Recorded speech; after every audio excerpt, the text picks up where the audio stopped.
Om de meewerkers van het Natuurmuseum te verrassen met het goeie ijs, wie een grote delegatie Parsen, bezig van de Bank Giro Loterij en van het Prins Bernhard Cultuurfonds naar Ljout aanreizigen. Net met lege hand, maar met een cheque van €100.000. De jury heeft jullie genomineerd vanwege jullie enorme gastvrijheid. Nou, die zien wij vandaag in optima forma. Dank u wel, dames en heren. Maar ook vanwege jullie voortreffelijke presentatie van jullie collectie. En natuurlijk de enorme kindvriendelijkheid.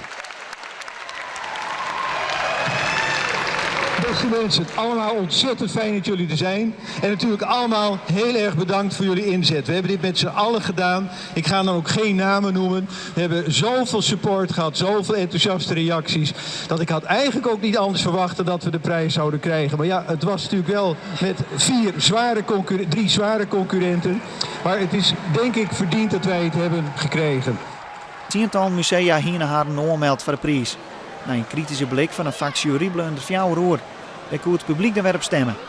Belangrijkste criterium, het moet leuk wezen van bijen. Hartstikke gestemd. Ja. En waarom op dit museum? Wat is hier zo leuk om?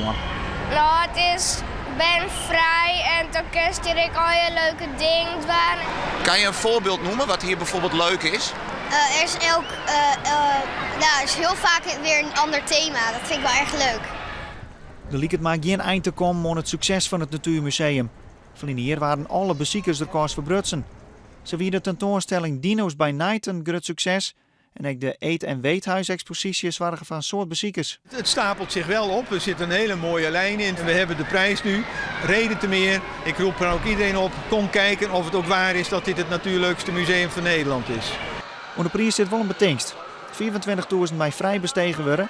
Maar de andere €74.000 moet in een project stutsen worden. Dat goed gaat worden met door het Prins Bernhard Fonds.